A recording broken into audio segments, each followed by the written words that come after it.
Flow's most important trigger is what's known as the challenge skills balance. The idea that we pay the most attention to the task at hand. Flow follows focus when the challenge of the task slightly exceeds our skill set. So you want to stretch but not snap.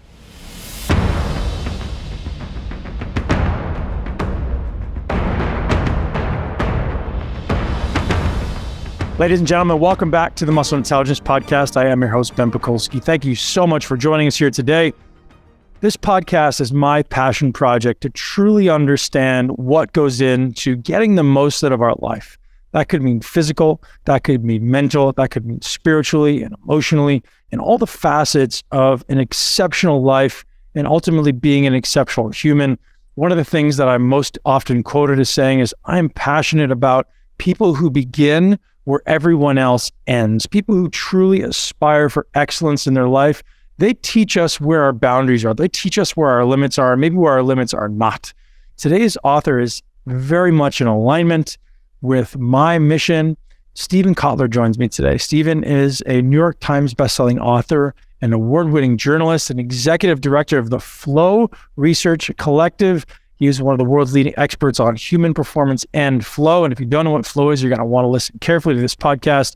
Get out a paper and pen because we're going to literally walk you through processes on how to achieve the highest state of flow and ultimately what that is. Stephen is an author of 11 best-selling authors. He's written 14 books in total, including The Art of Impossible, which is one of my favorites. The Future is Faster Than You Think, Stealing Fire, which everyone should read, The Rise of Superman, and Bold and Abundance, which he partnered with Peter Diamandis, who's the creator of the X Prize. Incredible collaboration there. His work has been nominated for 2 Pulitzer Prizes, which is an award for fantastic books. He's been translated into over 50 countries and appeared in over 100 publications, including New York Times, Wired, The Atlantic, The Wall Street Journal, Time, and the Harvard Business Review. Alongside with his wife, Joy Nicholson, he's one of the co-founders of the Buddy Sue Hospice Home for Old Dogs, Canine Elder Care Facility, and he tells us a little bit about that as well. So thank you very much for joining us here on this podcast. I know you are going to absolutely love today's conversation with Stephen Kotler. Mr. Stephen Kotler, welcome to the podcast. It's an absolute honor, my friend. It is great to be with you. As I said just prior to recording, I've read many of your books, some of which I would put in the top of my favorite books ever. I always leave your book feeling inspired, feeling educated, and feeling like I have a clear path. You know, the most recent one, I've read, The Art of Impossible, loved it. I think I've recommended to everyone that I coach, everyone that I know who's a high performance coach, and an absolutely phenomenal book. But you've written so many others that are just changing the scope of how people look at performance, from The Rise of Superman, and now into a brand new one that I hope to dig into today. So I really appreciate you making the time. And most of all, I appreciate who you are as a human. Thank you so much. It's really nice of you to say. Yeah, one of the things that I say that inspires me most is I'm inspired by people who begin where everyone else ends. That's really what drives me in life. These are the people that I seek to get on the podcast, people who are, you know, when things start to get hard, they start to dig in. And that's the feeling I get every time I read your book. It's why it kind of gives me the warm and fuzzies. I'm like, Stephen knows exactly where I'm coming from. So I'd love to talk about how this became a mission for you. So like, where did the pursuit of, you know, what I would paraphrase as the pursuit of excellence, but I'd love to hear how you would paraphrase kind of your mission right now. My mission has always been the same. I mean, it's the same 3 things as always been. I want to write books that have a deep impact. And really, I want to make great art. More that's really at the heart of that work. I want to advance flow science and research and training. And I've been trying to make the world a better place for animals. That's all I do, right? It falls into one of those 3 categories. And really, that's all I've sort of ever done, as far as I can tell. So you're obviously very well known around the world for flow. Was your research into that inspired by Mihaly Csikszentmihalyi, or was that something that you found after you kind of had an interest in that? A lot of this starts for me. I became a journalist in the early 1990s, and 2 things are really interesting to me. And journalism is this amazing career. You get to like exploit your curiosities, and I covered everything. I mean, I had a music column for a decade. I, did a lot of different stuff. But what I was obsessed with, really interested in how human beings work and human performance. But I had zero interest in psychology. I thought psychology was squishy, and it was subjective, it was individual. I didn't like it, didn't trust it. And especially if you go into like the peak performance literature in the like 80s and 90s, when I was starting to poke at this, it's, okay. So enough said there. I was fascinated with neuroscience. And in the 90s, neuroscience was really cool because like prior to that, it was just, what's this cluster of neurons doing and what's it called? And suddenly in the 90s, we're talking about emotions. They're a real topic, and behavior, right, is suddenly becoming a realer topic, and consciousness and all these things that I was really interested in. And simultaneously, I was obsessed with action and adventure sports, surfing, skiing, rock climbing, snowboarding, and the like. And if you know anything about action and adventure sports in the 1990s, the 90s are often referred to as the era of impossible, because more impossible, never been done before, never gonna be done feats occurred. And they were like so frequently in all these sports that people would do the impossible, and 3 days later, somebody was iterating on it and right there, innovating around the impossible. And it was over and over and over again. And I was living in these communities, and I knew these athletes, and I knew sort of enough about peak performance in the 90s to know that these athletes were defying all expectation, not just in their performance, but like everybody I knew, they had no natural advantages. They had shitty childhoods, like horrible upbringings. Many of them had very little education. They had no money. There's a ton of risk taking. There's a ton of substance abuse. And normally, if you put those things together in a community, people die young or go to jail. They do not reinvent what's possible for the human species. So what the hell was going on was my core question. In starting to talk to the athletes across the board, it didn't matter what sport we were in, I was hearing stories of flow. So, and the descriptions at that point were almost like mystical experiences, right? Like nobody even had a language for this stuff that was really coherent. But it was weird to, if you've spent any time around action adventure sport athletes, they're very literal people. As a general rule, they're literal people.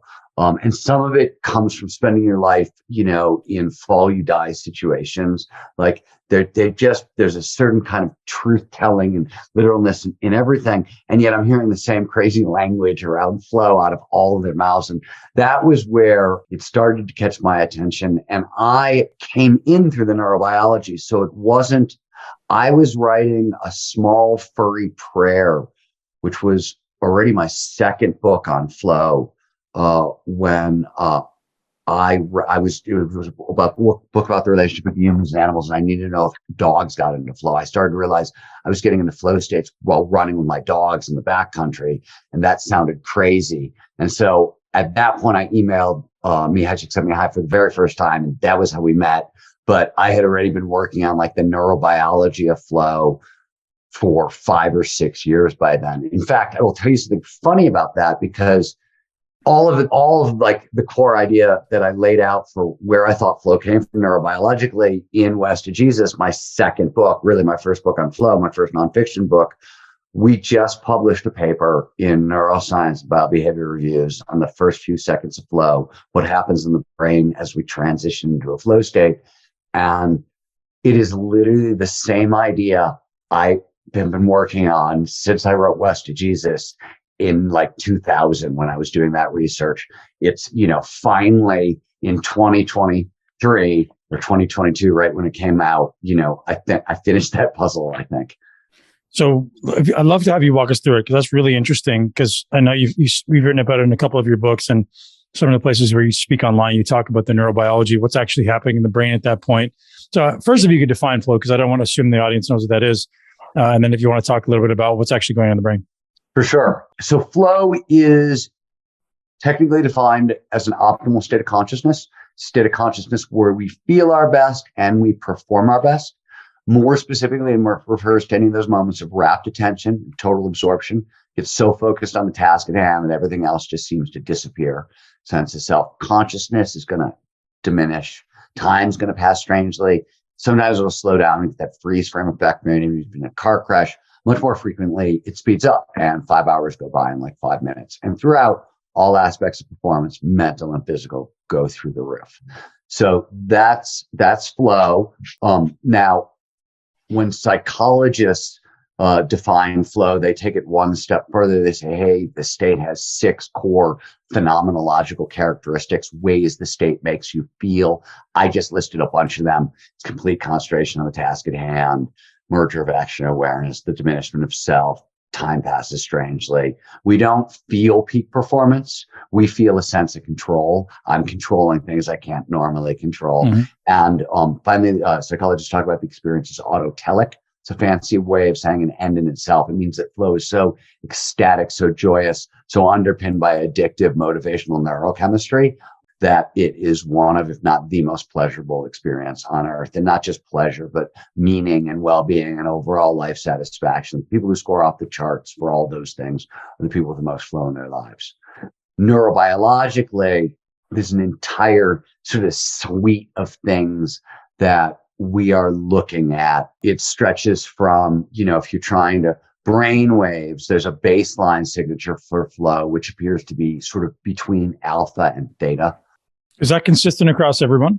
No, I'll go out in a second. I'll talk about, like, at a network level, we think we've seen a couple of things that are consistent across everyone. But this is work that was originally, the chess work, going back to Adrian Groot's chess work, started it. There was some work done by Leslie Shearlin when he was at Red Bull on this. And this is where this comes from. Other people seem to have confirmed it, but I don't think I think we need to look a little bit deeper at it. But the general idea is, you definitely spend time at the alpha theta borderline in flow.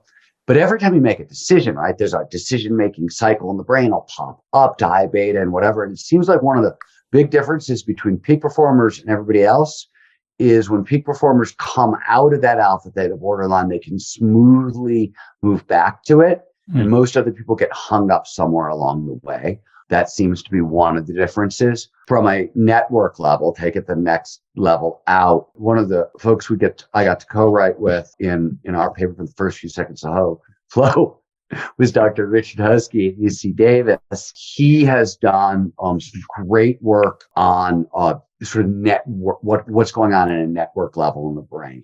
And there is still debate on, are these areas synchronous or are they metastable? But if you ignore that sort of neural dynamics question for a second, what you see is two networks working very much in alignment. The goal-directed network, rooted in the basal ganglia. The flow is a goal-directed state. That network is very, very active. And then the executive control network is also very, very active. And executive control is what allows you to filter out task-irrelevant stimuli. And like when you talk about complete concentration in the present moment of the task at hand, that's that network doing that. So that's things are pretty consistent. We see a lot of activity in the dopamine system, the norepinephrine system, the endocannabinoid system is very active. There's endorphins involved. And these are, obviously there's a whole bunch of other neurochemistry involved. These are just the big reward neurochemicals. So when we talk about flow, is like, why is flow so pleasurable? It seems we get 5 or 6 of the most potent reward chemicals the brain can produce in really high concentrations all at once, right? Dopamine, norepinephrine, serotonin, anandamide, endorphins. And just to put it in context, romantic love, when we fall in love, that is predominantly, this is Helen Fisher's work, it's not my work, that is predominantly norepinephrine and dopamine. So that's 2 of 5 of pleasure chemicals. And if it's group flows, the social, shared, collective version, a team performing at their best, for example, you'll also start to get oxytocin. So an additional 6 pleasure chemicals. So this is the reason flow is so pleasurable. That's a quick and dirty version of the neuroscience. Yeah. We can go wherever you want. So now that you've identified flow so clearly for kind of a long time, and an athlete or an extreme performer can identify that, hey, I'm approaching this state, or I know that I've been in this state before. Have you had any accounts of people like being able to acknowledge they're in it and be present and conscious of the fact they're in it? Or is this the type of thing that you realize after it's over, you're like, whoa, I was just in some zone there? So this is one of the big differences. So flow is very trainable. right? This is the work we've done at the Flow Research Collective. We're very good at it, and the state itself is very trainable. It is, and it's not a binary, right? It's a 4-stage process. So flow is, you're not in the zone or out of the zone. There's a 4-stage cycle you move through to get into flow and out of flow, and you can't really skip steps, or it doesn't appear that you can skip steps. And there's precise kind of changes in the brain at each level. The point is that flow states have triggers as well. Preconditions lead to more flow. So if you're interested in more flow, that's sort of your toolkit. And knowing where in the flow cycle to deploy which trigger starts to make things reliable and repeatable. And yes, people who are better at this stuff can go, oh, wow, I'm in flow. So let me give you an example. I'm a skier, right? I'll be in flow all the time when I'm skiing. On the chairlift, I might drift out of it depending on, what kinds of conversations I'm having. But it seems like people who are really good at it can recognize when they're in the zone and really know how to stretch it out and deepen it. So there's certain triggers you can utilize when you're actually in flow. They're better used in flow than trying to get into the state. They're better used to extend the state a little bit. And there's ways to do that as well. So yeah, but you are, that was one of the things that was tricky. So yeah, I'll say this and then I'll come back to this comment. So one of the things that's tricky with people is usually in the beginning when people are in a flow state for the first couple of times, they're like stone teenagers, right? Mm. Oh, look at the sky, look at them. And they don't realize this is a peak performance state.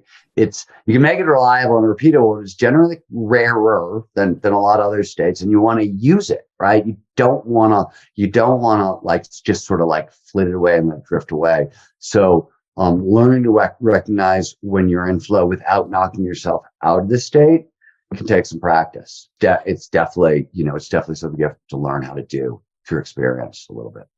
Yeah, I've certainly experienced it. I do a lot of downhill mountain biking, and when you're whizzing between trees and you're like millimeters away from death, you're like, there's definitely moments where you're like, oh yeah, I know where I am now. And I feel like I can speed up. Like it's like the Jedi, the Force is with you kind of scenario. You body just knows what to do. You just know where to go.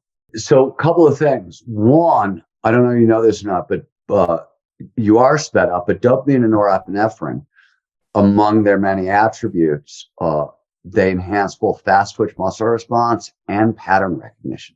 So the ability to see and detect patterns and signal and noise. So one of the reasons everything is sped up is for those reasons. Though when there's dopamine in our system, time speeds up anyways.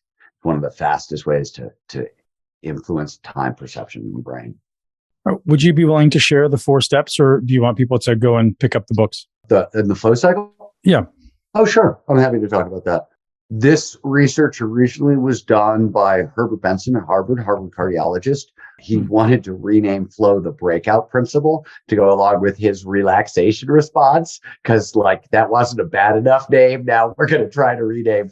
But anyways, luckily that one didn't happen, but the biochemistry was really good. We've been working to try to publish on this as well and advance it a little bit. But the front end of a flow state, there is a struggle phase. So flow is essentially what happens after we've learned a bunch of new information, sort of chunk that information, putting together all those new chunks together as one bigger action plan schema, larger chunk kind of thing. But you still have to learn all those skills sort of individually before they can sort of come together and flow. Some struggle. That's what we're doing. And this we could be talking about athletics, right? You're learning how to swing a baseball bat. There's a million, you step through the pitch, keep your eye on the ball, use your hips, follow through on the swing, et cetera, et cetera, et cetera. A lot of those things are learned individually. They're all put together, right? They'll come together and flow. This could be me as a writer, right? Writing is a very flowy experience, but the front end of a book, not a very flowy experience. I'm doing tons of research. I'm making phone calls. I'm reading books. I'm reading papers. I got diagrams all over my office. It's not flowy once it starts to come together. So that's stage 1, is a struggle phase. And what's really important to know for people about the struggle phase is frustration is a built-in part of the process. You are absolutely going to be frustrated and struggle. In fact, the research shows, in a sense, the more frustrated you get, the better it is. There's a bunch of different reasons that have to do with how like the unconscious mind processes information. But the more you overload it, and we know working memory will hold 7 items max, and most of us tap out after 4 concepts. So if you're trying to learn anything complicated, you're going to get frustrated. You're going to overload working memory, and that's actually a sign you're moving in the right direction. So most people get frustrated and think I'm doing something wrong, bad person. You start judging yourself. All those programs start running, and this work is actually a sign that you're moving exactly the right direction. You want to get to the point right where your head feels like it's about to explode, and then take your mind off the problem. It's a release phase. Literally, you just want your conscious brain to pass the problem over to your subconscious. What works best is low-grade physical exercise. So this is not going to the gym and going hard. This is going for a long walk, a 20-minute walk in nature. This is gardening or building model airplanes or anything that sort of just gets your body a little bit involved so you can get a little bit out of your head. The third stage itself is the flow state. And on the back end of the flow state, there's a recovery phase. Flow is biologically expensive state to produce. So there's recovery on the back end that's required. And because flow significantly accelerates learning, studies by the U.S. Department of Defense, 240 to 500% above baseline for skills acquisition in flow among soldiers.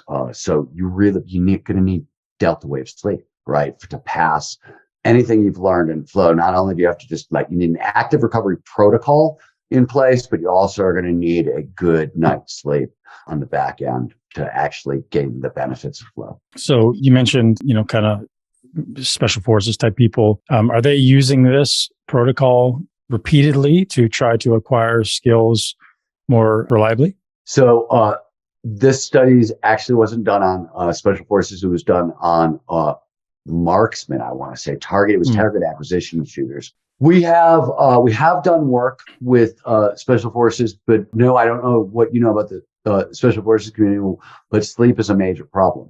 Huge problem. And recovery is a huge problem. In fact, a lot of the work that we do with peak performers tends to be on the recovery side. It's the piece that so many peak performers tend to get wrong. We often have to start there. I'd love to actually talk about that because you're right. I mean, some of the guys I work with are burning the candle at both ends. I'm going to bed at midnight. I'm waking up at 5, taking as many cups of coffee as I need to get through. I can only imagine that's interfering with your ability to get in the flow. Have you seen being overstimulated? Yeah, no, the research is unbelievably clear. We humans need 7 to 8 hours of sleep a night, like period. It's not like there's really almost no debate on this. I always tell like hard chargers, if you have to use your brain at all, you're out of your mind. And here's the great example. The Wonderlic, which is what they give pro football players, is available for free online. It's one of the shorter intelligence tests. Take it one day after you've slept 7 to 8 hours, and then take it 2 weeks later after you've slept 4 hours and are powering along on coffee, and see how many IQ points dumber you are. And like, that'll end that.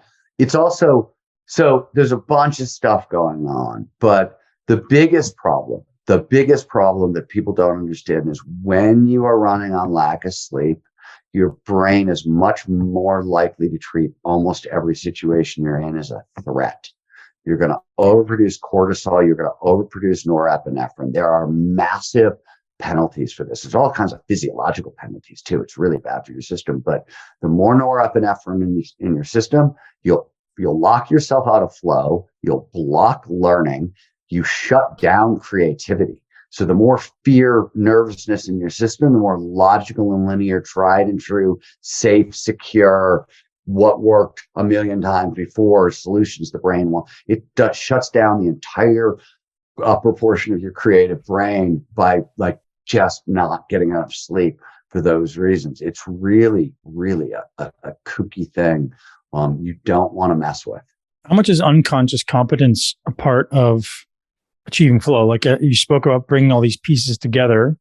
Is that ultimately what we're trying to achieve? Is this concept of like, it turns out flow. So there's been a bunch of different arguments about where does flow come from? Where did it evolve from? What's its purpose? And there's like 6 or 7 different answers, and they're all probably right.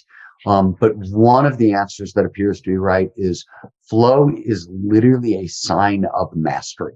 So you mentioned unconscious competence. Flow is the sign that you've developed competence. Why is it's when we were certain skills, it's good to know when you've mastered a skill.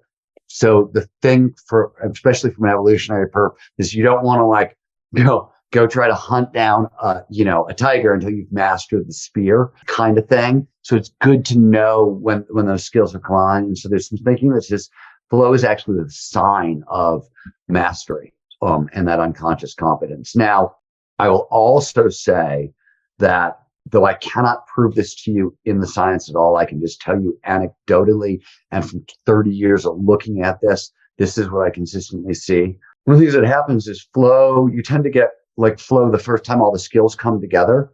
The day you want to celebrate is the day you got that same performance with no flow and it was miserable.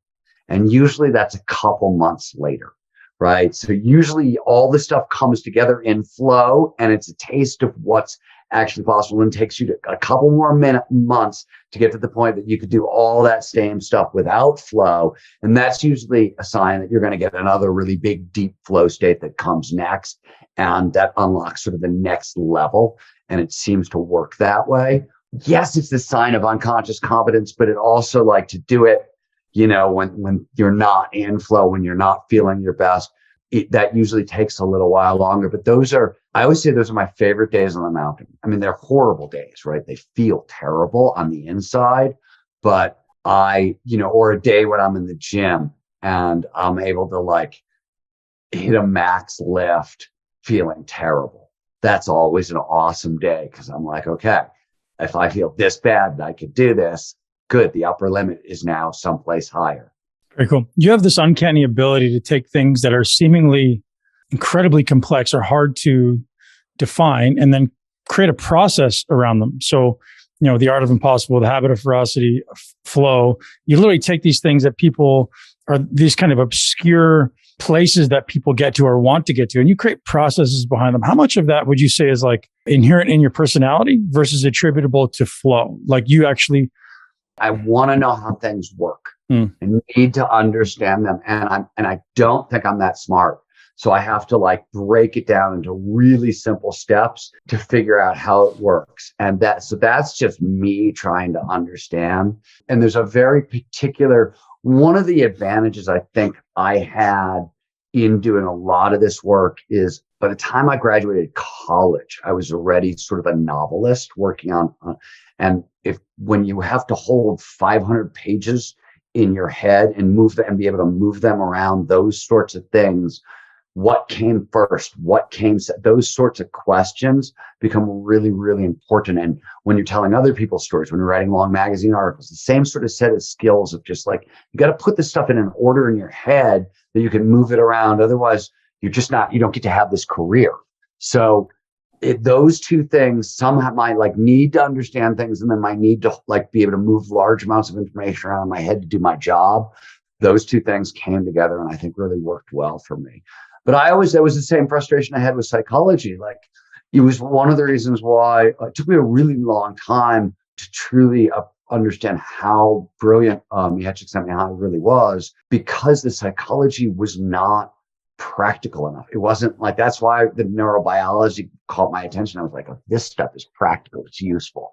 Yeah, that's fascinating. So you shifted from, obviously being a journalist to discovering and deeply pursuing flow, and then deeply pursuing high levels of performance. You've studied performance of CEOs in Silicon Valley and now the highest level kind of extreme athletes.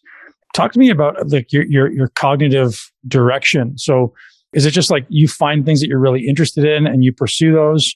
Or is it, what is it that's your guiding light? So your North Star, where like, what's guiding these decisions? Well, I mean, my curiosity is what's guiding these decisions more than anything else. But yeah, I mean, the North Star was always, what does it take to do the impossible? And usually whenever you see the impossible become possible, you see people extending human capability and harnessing disruptive technology. So I've written 7 books on disruptive technology. I've written, 8 books or 7 books on extending human capability. And the projects are very like in our country, the new book, which is on peak performance aging.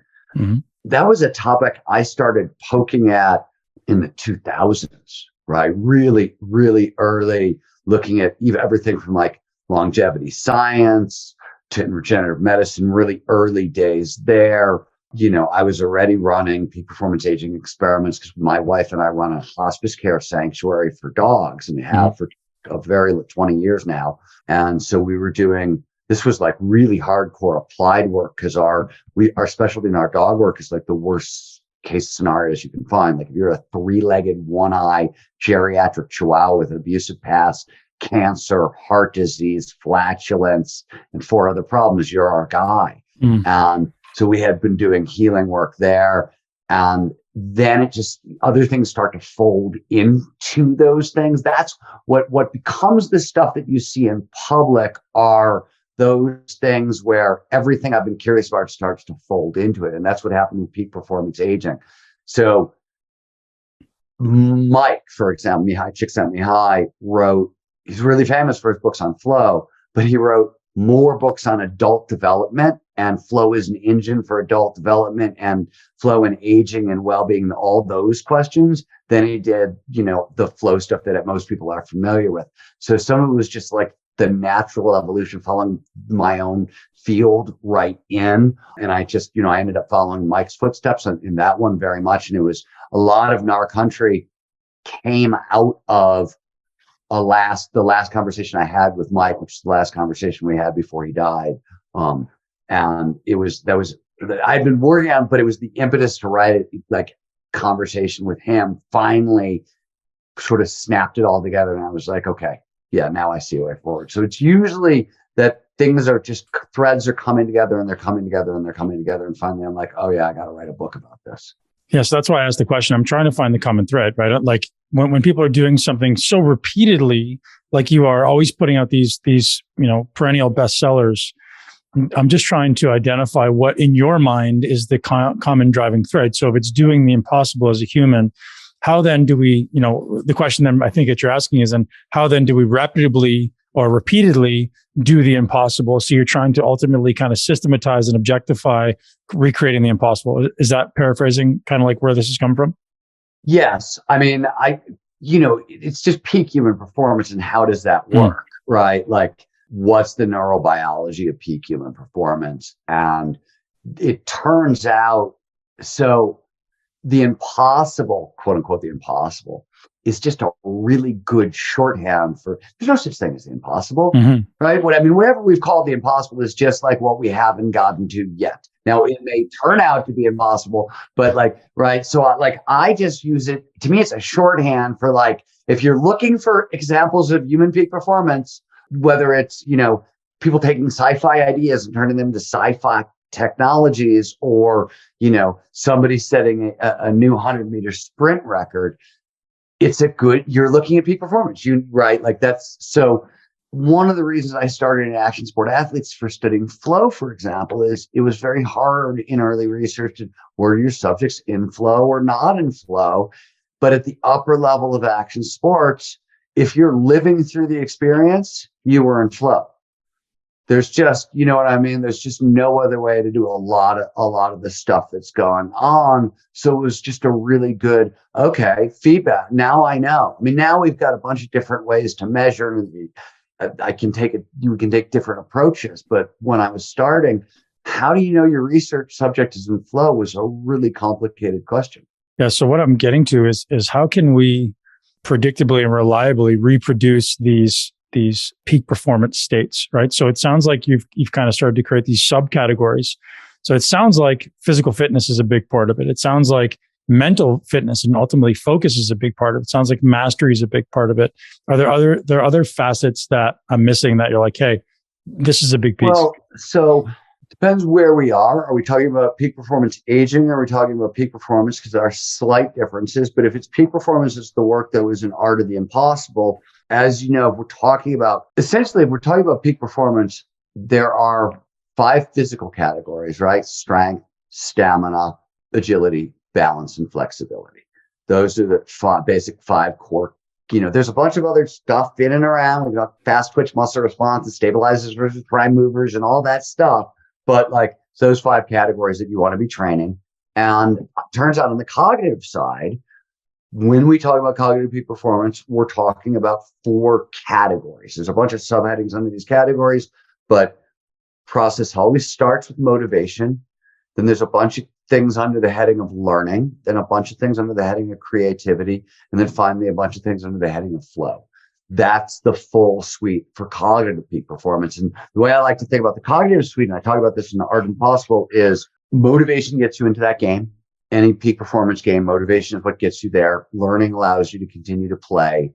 Creativity is how you steer, especially when you're steering towards impossible, hard to get to challenges. And then flow, optimum performance is how you amplify the results, kind of beyond all reasonable expectations. Flow will also boost everything on the physical side as well, or a lot of the things on the physical side as well, but also amplifies all the mental stuff.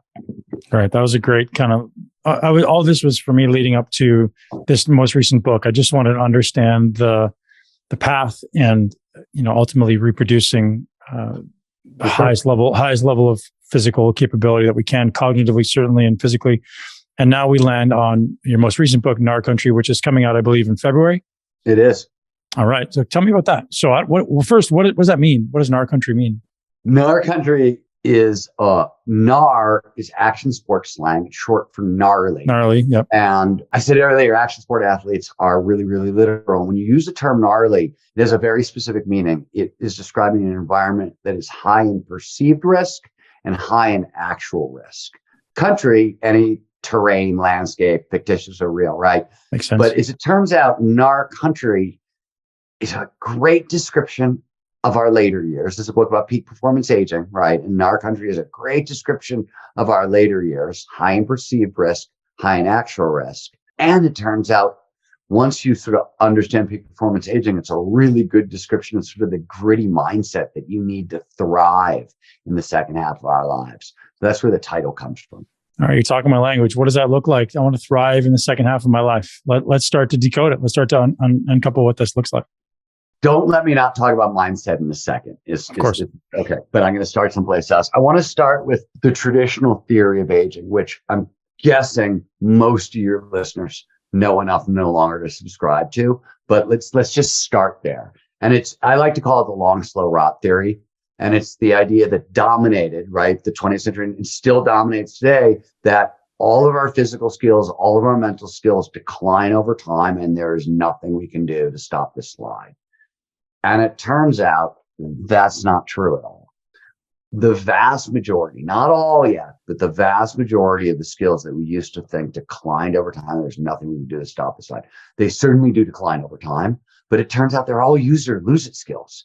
And if you never really stop training these skills and you really get serious about them, you can hang on to them, even advance them so much longer in life than anybody thought possible. So that's overall first picture. Second thing I need to tell you is a little bit more on the cognitive side.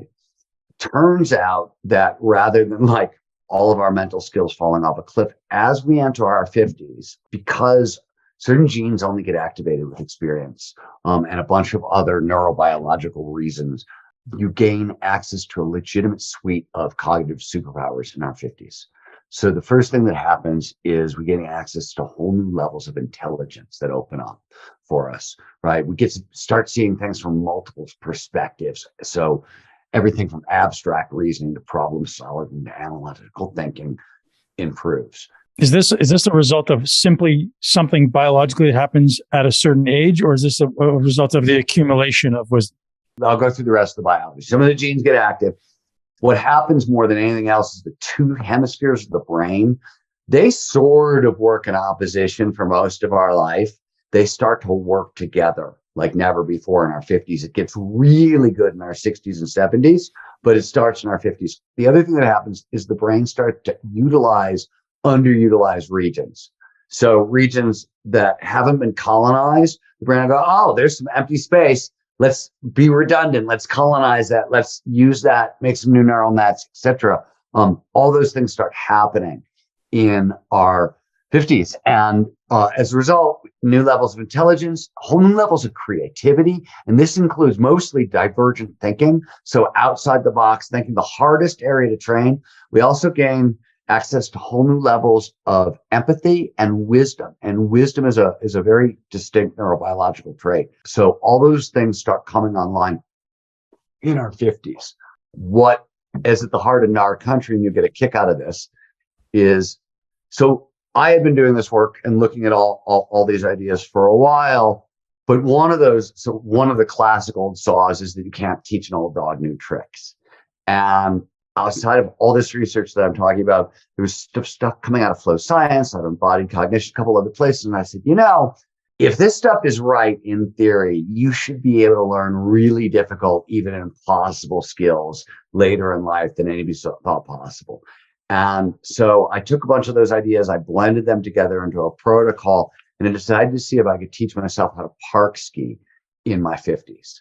And park skiing is the discipline in skiing that involves doing tricks off rails and on boxes and wall rides and over jumps. And it is very, very acrobatic. It is very dangerous. And there's a general rule, right, for about 11 different biological reasons that I'm happy to go into.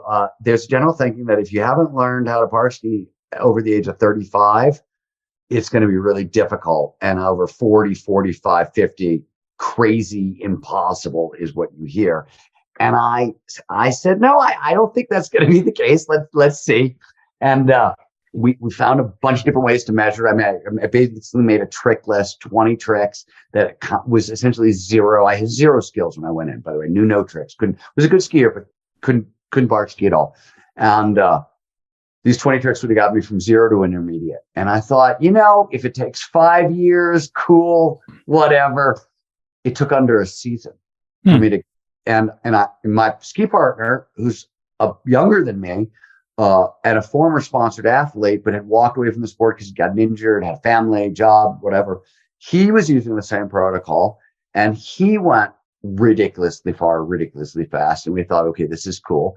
This is the world's smallest pilot study, but it's intriguing. And so we then took those same ideas, and I can talk a little bit more about what we did, but and then took 17 older adults, ages 30 to 68. And in 4 days on a mountain together, taught all of them how to park ski or snowboard. And then we actually removed the action sports from the protocol and just used it as a peak performance aging protocol and ran about 500 people through it just to, see if they found it incredibly useful in their lives. And it's now a new class with the Flow Research Collective. But that the experiment, the ski experiments themselves are what are at the heart of the book. Well, sign me up, man. What does that look like? So what first comes to mind is you're a very healthy, fit guy. At least I assume so. You look very fit and healthy. You're obviously training. You're obviously would high level competency in skiing. Is that a prerequisite to be able to do these things? Like, who are these people that you pulled into this? Yeah. And you, by the way, don't take my word for it. Go to the website, which is www.narcountry.com. Watch the peak performance aging experiment video and read the white paper. So just take a look at what it looks like. No, in fact, the vast majority of the people in the learning class were intermediate athletes. Now, let me tell you what we did. Let me tell you why we did it. And because I have to back up and tell you something about flow states. We talked about how flow amplifies learning, and we talked about how flow has triggers. One of the things that triggers flow is creativity. So flow follows focus. It only shows up when all of our attention is in the right here, right now. So all of flow's triggers drive attention into the present moment. They do a bunch of different ways. One of the ways they do it is by producing dopamine. Dopamine, right? When it's in our system, we feel a lot of excitement and curiosity. We pay a lot of attention.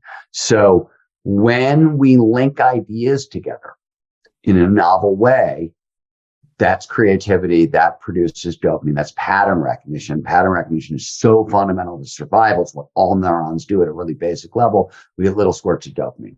When you creatively interpret a terrain feature, when you look at a jump and go, oh, I don't have to hit the jump. I can roll over the knuckle and do this on it or whatever it is. That's pattern recognition. So by creatively interpreting terrain features, we're producing little bits of dopamine. The goal was to teach We took park skiing and park riding and broke it down into 8 foundational movements: a crouch, a jump, a slash, a grind, a 180, just the movement of a 180, and a 360.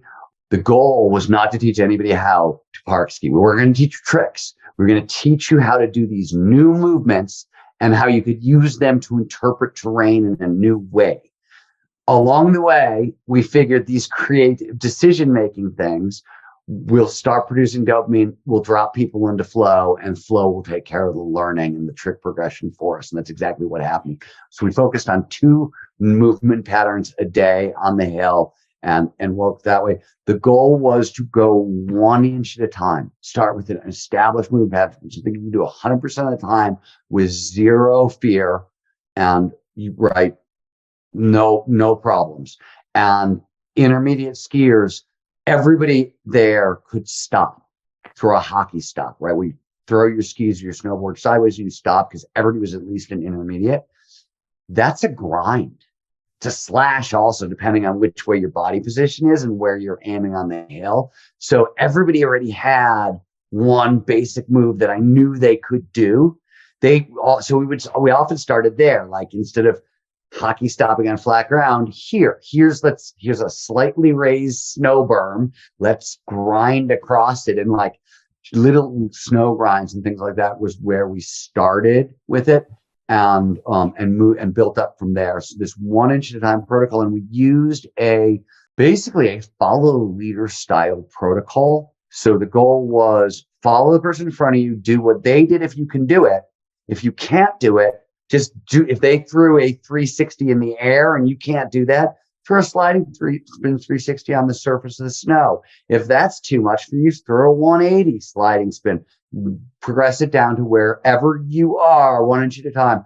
And a lot of we used a lot of really best embodied cognitive movement protocols with very little talking. And we, in fact, wouldn't allow. So flow, one of the things that happens in flow is you get a large shutdown of the prefrontal cortex. It's called localized transient hypofrontality. It's the technical term for it. And if you start talking about yourself, thinking about yourself, getting self-conscious, all that stuff, the prefrontal cortex gets active and it blocks flow, right? So it was really important. One of our rules is when you're on the chairlift, don't ask people personal questions. Don't talk about current events. Anything that's going to get you emotionally involved in the prefrontal cortex is off limits. You can talk about the skiing and you can make people laugh, or you keep your mouth shut. And that was one of the rules we had. So, in fact, a lot of what we did on the mountain was, it was more about what we didn't do and a lot less about what we did. We had a very minimal protocol, and didn't do a million other things that most other instructors would normally do. We stripped things away rather than adding them in. So how does an average person do this, assuming not everyone's going to want to get out there and ski? Well, let's talk about the moral of all this story. There's 2 things I want to talk about and I want to stay with mindset. So you asked me earlier, where does all this start? And I want to say this may not be true with general peak performance. Though I think general peak performance, you need an internal locus of control, not an external locus of control. I think with peak performance aging, it has to start with mindset. The research is really outstanding on mindset and aging. A positive mindset towards aging. I am thrilled. I'm excited about what the second half of my life holds. We'll add an additional 7.5 years of health and longevity to your lifespan. It's a shocking number, and it's so well established. Like the data goes all the way back to 1975. Ellen Langer was working on this at Harvard. There's the Ohio longitudinal study of aging and retirement. It's a 20-year study from 75 to 95 that looked at the impact of mindset on aging. And that's 7.5 years came out of that, among other studies. So you got to start there.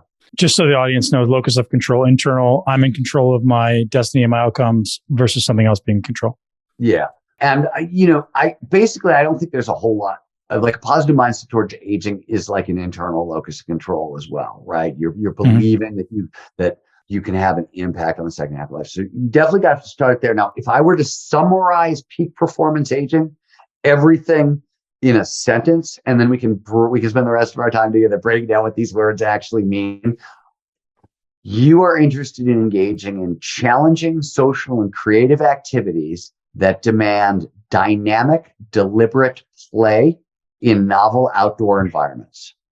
It sounds like exactly the same thing you should be doing with your children before the age of 7, right? But wait a minute. Here's the craziest thing. It turns out there are intervention windows that are exceptionally critical. And peak performance aging starts really young also. And there's this young pre-7 window for a lot of this stuff. But yeah, the exact same things apply. But absolutely crucial. And this is the dynamic, deliberate, play-based approach. Dynamic literally is just a fancy way of saying there's 5 categories of functional fitness. Train them all at the same fucking time, right? Yeah. Like do it all at once. Get outside, play with your buddies, make it at a high level, be creative with it, create. So I think where people go wrong is they have fear of like, am I doing it wrong? So it sounds like creativity is like, there's no such thing. Just go. Yeah. The thing about the play, remember, is the first thing that goes, nobody fails when they play. There's right. Like you can't, that's where, deliberate play is a very specific thing. I don't know if you're familiar with the term. It's repetition without repetition. Yep. Okay. But I'm using it that way, but I'm also saying, hey, classic play stuff. You cannot judge yourself. But that was the biggest deal with our athletes or our research subjects in the peak performance aging was getting them over a ton of, and there was a ton of fear. Like we had a pre-meeting and there were like 4 people in there in their later 60s. And one of the guys was like really crushing me. He was like, I've been skiing for over 40 years and I've never left the ground and I'm not going to start now. We were all like, okay, absolutely. Don't have to. Like, don't hurt us. We got you. He was, of course, in the air, like literally, I think 4 hours later, we had him in the air. Awesome. But that was besides the point. It was really there was a little bit of fear, but mostly it was, so this is it was really funny and it really stuck with me. First time we approached it, we were at North Star and everybody sort of skied through the kiddie park and then we got to the big park and there's this big giant, like it's a heavy, medium to large size jump. And we're at the top of it and there's, 30 people and everybody's terrified. And I just skied over the knuckle and just spun in a circle on the knuckle and skied off the other side just to show them that like that counts too. Like it's literally like, this is a mound of snow. Do something creative with the mound of snow. You don't have to hit that giant kicker to do something creative with it. And after that run, like 7 or 8 different people came up to me and they were like, oh my God, I had no idea you could just do that. And I was like, yeah, of course. Like that's the whole point here is once you get past the like, oh my God, I'm not brave enough who the fuck's brave enough to hit a 30-foot kicker? If they've never been in the air before, like that'd be insane. But everybody can do something on the knuckle and have a really amazing time. And it's a crazy sensation that they haven't experienced before because it's a weird round under snow. And that's what we're getting after. Once you're in flow's peak performance, all kinds of abilities go up. Then we can start trying to learn some of these harder moves and things like that because you're already primed for it.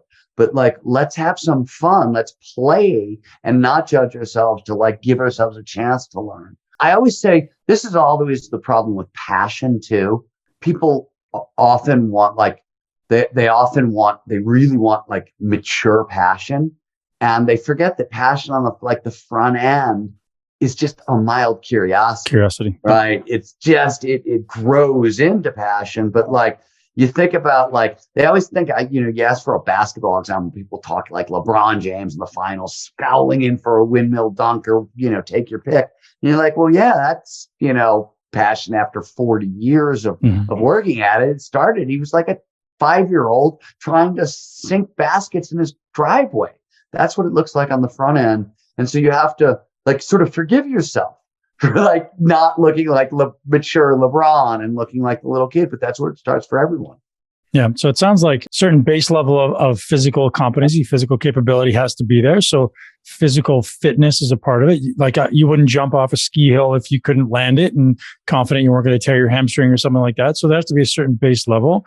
And then the willingness to play and be creative and explore. And ultimately, the more repetitions you get into that, it becomes, oh, I'm going to try this. So it becomes confidence. And then confidence becomes, competency, and competency then becomes flow. Does that sound like a general, you said it much more eloquently than me. I'm just trying to break it down in layman's terms. I've got no disagreement with everything you just said. I think that's pretty right. Yeah. Yeah. So I think that to me is repeatable, right? Just like the willingness to explore, the physical capability to be able to explore safely, the willingness to explore and play and be creative, moving into confidence and competency. Yeah, pretty much nailed it. Anything else you wanted to reference as far as the book? I haven't had a chance to read the book yet. It's not out. So as soon as it comes out, I will be getting it. But is there anything else there that's really important for our audience to understand? The only thing I want to mention really quickly before we jump is, so flow's most important trigger is what's known as the challenge skills balance. The idea that we pay the most attention to the task at hand. Flow follows focus when the challenge of the task slightly exceeds our skill set. So you want to stretch but not snap. One of the things is 5% is sort of metaphorically, we want to push 5% harder than our skills as a general rule to get into that sweet spot. That's how you sort of want to attack every challenge. But in older adults, this is one of our big insights, because of allostatic load, basically the weight of trauma over time, that sweet spot shrinks. And often, especially if you've been like an athlete before or something like that, if you've done physical stuff before, you'll come back to sports, you'll come into the sport expecting too much of yourself. And so like in this situation, we found go slow to go fast, go slow to go fast. It was really like, that was one of the biggest unlocking moves. Play. And then once you start playing, even once you start making progress, like we hold yourself back more than you normally would, and you'll actually get farther over time. Stephen, one thing I want to mention before we wrap is you do have a coaching program for people who want to learn how to engage in flow. You also have a coaching program for coaches that want to teach people how to engage in flow. Do you want to mention that? Yeah.